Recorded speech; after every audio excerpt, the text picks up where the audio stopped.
안녕하세요. 미디어 강사 윤동훈입니다. 오늘은 유튜브의 기획에 대해서 이야기할 건데요.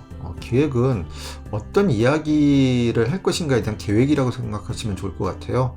그래서 유튜브 컨텐츠에는 어떤 종류가 있는지, 그리고 그 종류 중에서 내가 어떤 하나의 컨텐츠를 선택했다라면은 어떤 점검사항들을 통해서 체킹을 해서 기획을 조금 더 잘 다듬을 수 있을지에 대한 이야기를 해보도록 하겠습니다. 자, 먼저 1인 크리에이터라는 말이 있어요. 보통 유튜버라고도 하는데 1인 크리에이터는 무엇일까요?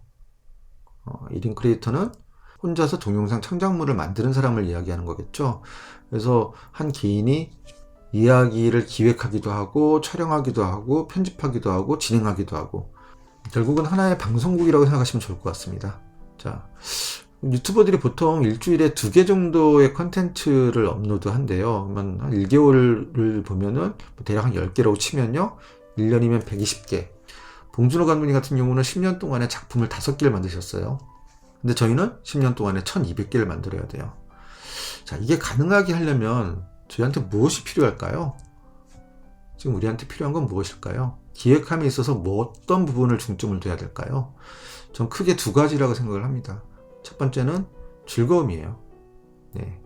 그 이야기, 컨텐츠의 이야기를 찾음에 있어서 과연 내가 할 때 가장 즐거운 게 무엇인지, 그걸 어떻게 컨텐츠를 녹일 것인지, 이게 제일 중요한데요. 여기 이미지에 보면은 여기 안경을 쓴 친구가 이신혁이라는 지금 감독인데, 옛날에 고등학교 시절부터 하이스쿨 재미라는 그 UCC 같은 거를 만들어서 사람들하고 많이 사랑을 받았던 친구예요. 그 이후에 연대 이제 미디어 학과를 들어가기도 했고, 졸업한 이후에는 지금 이제 유튜버로서 활동을 하고 있는데, 이 친구는 음악을 어마어마하게 좋아했던 친구예요. 그래서 예전에 고등학교 때도 본인이 직접 작사 작곡을 해서 약간 뮤지컬 형태의 영상을 만들기도 했고, 지금 이제 티켓틱이라는 이 채널도 어떻게 보면 뮤지컬 혹은 뭐 뮤직비디오 뭐 이런 형태의 꽁트, 요런 형태의 영상을 계속 만들고 있는데, 굉장히 품이 많이 가는 작업이거든요. 근데 그 품이 많은 작업을 우리가 즐겁지 않으면 굉장히 힘든 거라는 거죠.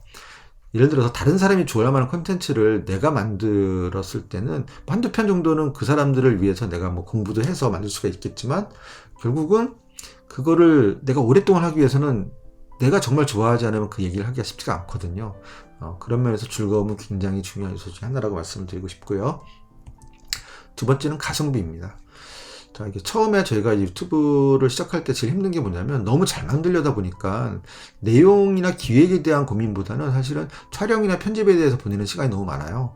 그 많은 시간을 투자했음에도 불구하고 사람들의 구독자라든지 시청 시간이 늘지 않기 때문에 중간에 많이 이제 지쳐서 나가 떨어지시는 거죠.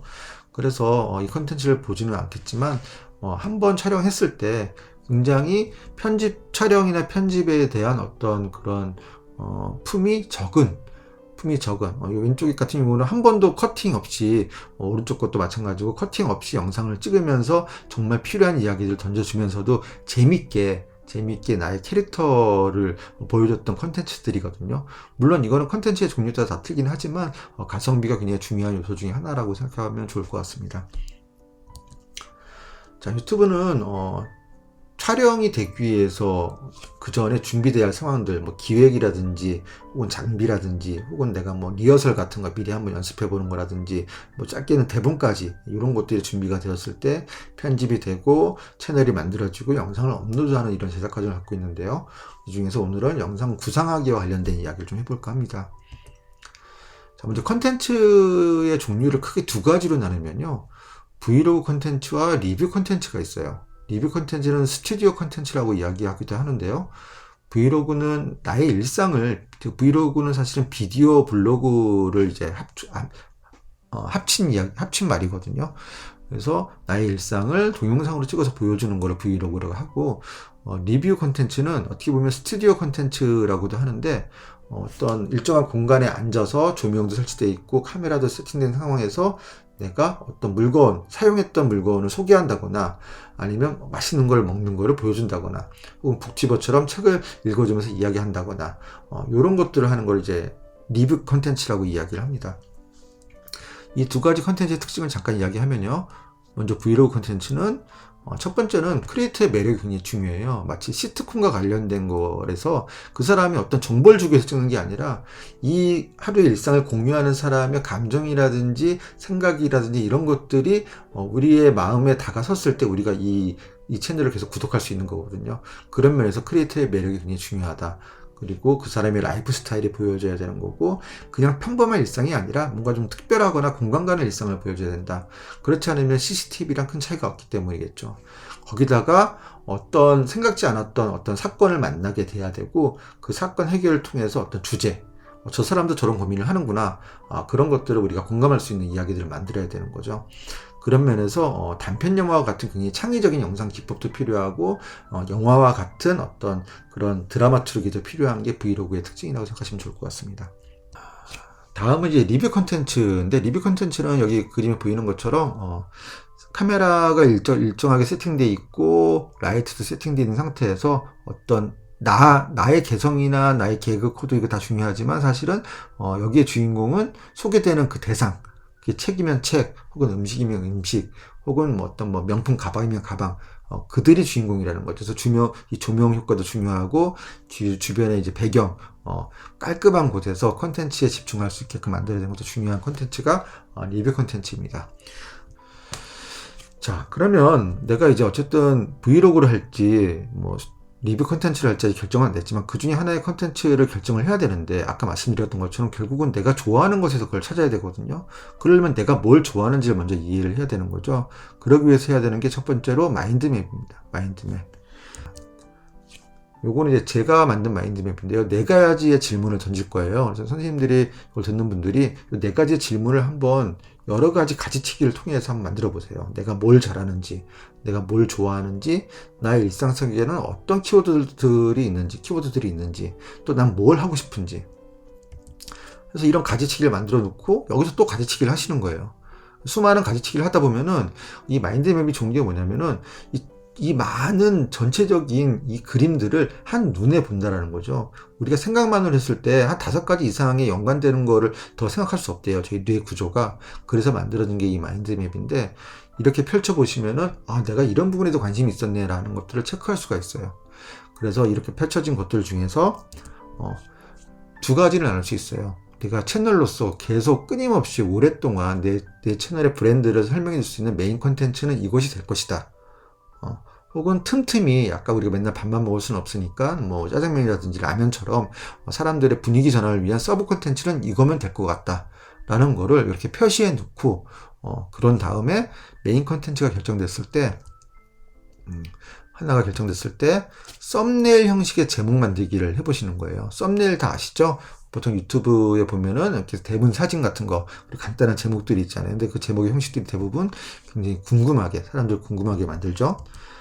그래서 예를 들면 이런 거예요. 자, 인스타 사진은 믿지 마세요. 여행지 상상과 현실. 한국에도 알프스가 있다.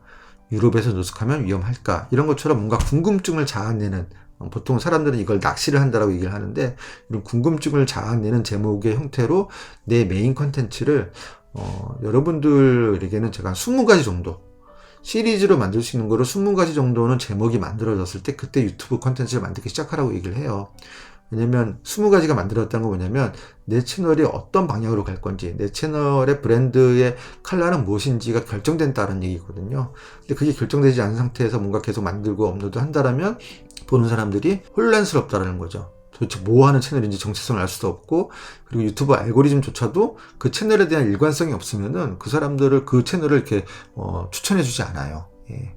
그래서 그런 면에서 이렇게 만들어 보는 거를 20가지 정도 썸네일 형식으로 만들어 보는 거를 추천드립니다. 이렇게 만들어졌을 때 한 가지 정도의 내가 만들고 싶은 게 결정이 되었을 때 유튜브에서 이야기하는 한 10가지 점검 요소가 있어요. 짧게 말씀을 드릴게요. 첫 번째는 공유성이에요. 지금 내가 만들고자 하는 이 컨텐츠가 다른 사람하고 공유하고 싶은 컨텐츠인가, 그게 굉장히 중요하거든요. 근데 사람들이 보통 SNS를 통해서 공유하는 컨텐츠들의 장점을, 그러니까 특징들을 살펴보다 보니까 3가지 요소가 있었어요. 하나는 휴머니즘, 어떤 감동이 있었던 거고, 또 한 가지는 최근의 트렌드를 반영한 어떤 인포메이션, 어떤 정보들이 있었던 거고, 또 한 가지는 재미가 있었다는 거죠. 그 재미는 굉장히 개그와 같은 재미가 있을 수 있지만 또 예술적인 재미들, 이런 세 가지 요소가 잘 융합된 컨텐츠가 많이 공유가 되더라라는 얘기예요. 그리고 두 번째는 시청자와 대화할 준비가 되어 있는가.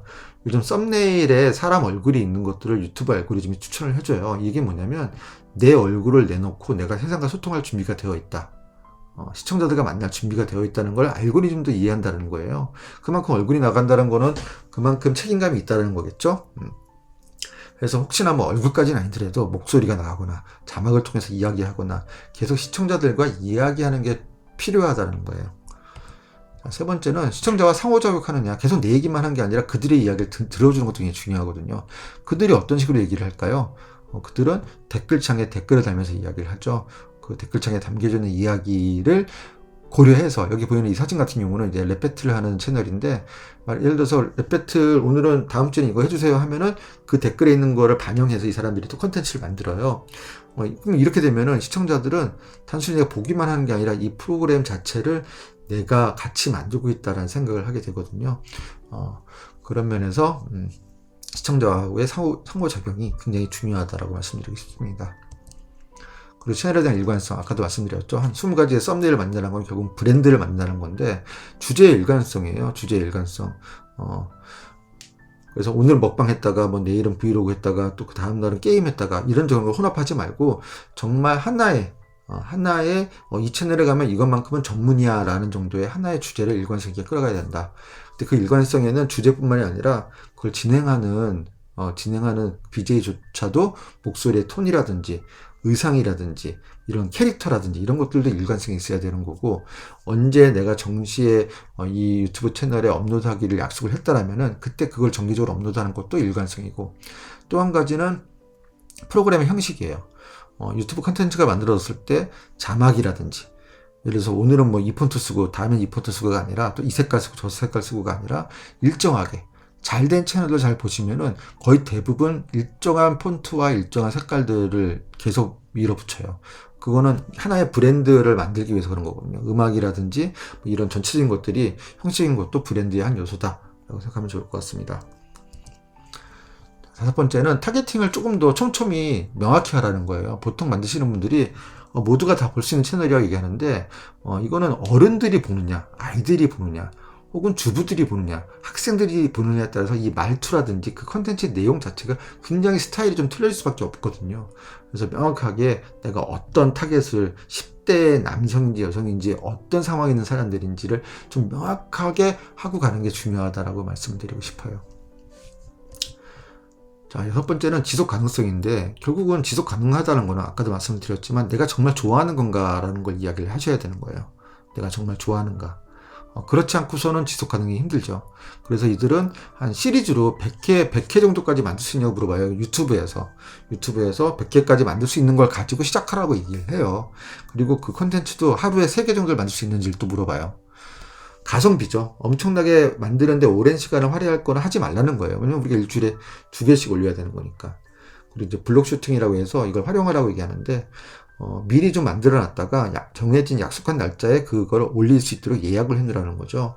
왜냐면 우리가 가끔 뭐 몸이 아플 수도 있고, 여행을 가고 싶을 수도 있고, 쉬고 싶을 수도 있고, 그런 걸 위해서는 이런 요소들을 활용하라고 했습니다. 일곱 번째는 검색 가능성이에요. 이제 알고리즘과 관련된 건데, 유튜브의 알고리즘은 기본적으로는 텍스트와 이미지와 음악에 최적화되어 있어요. 그래서 제목이 굉장히 중요해요. 제목이 중요하고 그 제목의 내용들이 어떤 그 설명에도 많이 동일하게 계속 반복돼서 나와야 되는 거고, 해시태그에도 그거와 관련된 검색어들이 많이 있어야지 이 알고리즘에서 노출될 확률이 제일 높고요. 사실은 이런 키워드들도 중요하긴 하지만 시청 시간이 제일 중요하기도 해요. 단순히 이런 썸네일을 통해서 낚시를 한 게 아니라 이 사람이 굉장히 잘 양질의 좋은 콘텐츠를 만들었을 때 많은 사람들이 오랫동안 머문다라는 걸 알기 때문에 이런 기본적인 텍스트나 이미지 이런 거로 검색 순위를 주려 하지만 시청 시간이 많았던 것들을 우선순위로 올린다라고 생각하시면 좋을 것 같아요. 사람들이 보는 건 이제 썸네일이죠. 썸네일을 잘 만들어야 되는 거고, 최근에는 이런 썸네일조차도 유튜브 알고리즘이 추천을 한다라고 합니다. 사람이 나오는 경우에요. 여덟 번째는 접근성이에요. 누구나 와서든지 언제든지 봐서도 사람들이 그거를 이해할 수 있는 컨텐츠를 만들어야 한다는 거죠. 여기 아이들이 좋아하는 것처럼 내가 이전에 있었던 다른 컨텐츠를 보지 않아도 오늘의 것을 이해하기 위해서는 보통 우리가 카드 삽입이라고 이야기하는데 요 위에 보세요라는 얘기를 많이 하잖아요. 그것처럼 지금 거를 궁금하신 분들은 이걸 지금 설명할 수 없으니까 요 위에 있는 컨텐츠를 보고 오세요라고 누가 와도 옛날 거 다시 찾게끔 만들지 마시고 저렇게 친절하게 링크를 걸어 놓으시는 것도 중요하다. 그리고 콜라보 하라. 혼자 하지 말고 함께 하면 더 힘이 된다는 얘기예요. 요즘에 스타 유튜버들과 함께 해서 많이 이렇게 이제 MCN 같은 경우는 이걸 이제 키우긴 하는데 저희가 처음 시작할 때는 그 MCN이라는 걸 같이 못하니까 내 주변에 같은 컨텐츠, 비슷한 컨텐츠를 운영하는 사람들과 가끔씩 콜라보를 하게 되면은 서로의 시청자들을 조금씩 공유하게 돼요. 그리고 같이 촬영하고 편집하면서 조금씩 도움을 받기도 하는 거고요. 마지막으로는 진정성이에요. 진정성. 아무리 편집을 잘하고 촬영을 잘해도 그 사람이 갖고 있는 진정성을 이길 수 있는 게 없거든요. 정말 내가 이 관심 있는 분야에 대해서 이야기를 하고 있는지, 이걸 하면서 내가 정말 행복한지, 그런 것들이 시청자들에게 비춰졌을 때 그들은 당신들의 이야기를 계속 듣고 싶어 할 것이고 여러분들의 채널을 구독하게 될 것입니다. 네. 이렇게 해서 한 10가지 정도의 요소를 말씀드렸는데 앞에 서두에 말씀드렸는지 모르겠지만 이 10가지의 요소들은 유튜브에서 이야기하는 거예요. 유튜브에서 여러분들이 이제 크리에이터로서 활동을 준비할 때 이 10가지 요소를 한번 참고하시면은 성공적인 크리에이터가 될 것입니다 라고 얘기한 거기 때문에 한번 내가 어떤 주제가 하나가 생각이 났을 때 이 10가지 요소들을 한번 점검하면서 내 스스로를 한번 점검했으면 좋겠습니다. 자, 모두 수고 많았습니다. 그 다음 시간에는 이제 유튜브 콘텐츠가 업로드 됐을 때 그 업로드된 콘텐츠를 관리하는 게 있어요. 유튜브 스튜디오라는 앱이 있는데 그 앱을 통해서 어떻게 내 채널을 관리하면 좋을지에 대한 팁을 전달해 드리도록 하겠습니다. 네, 감사합니다.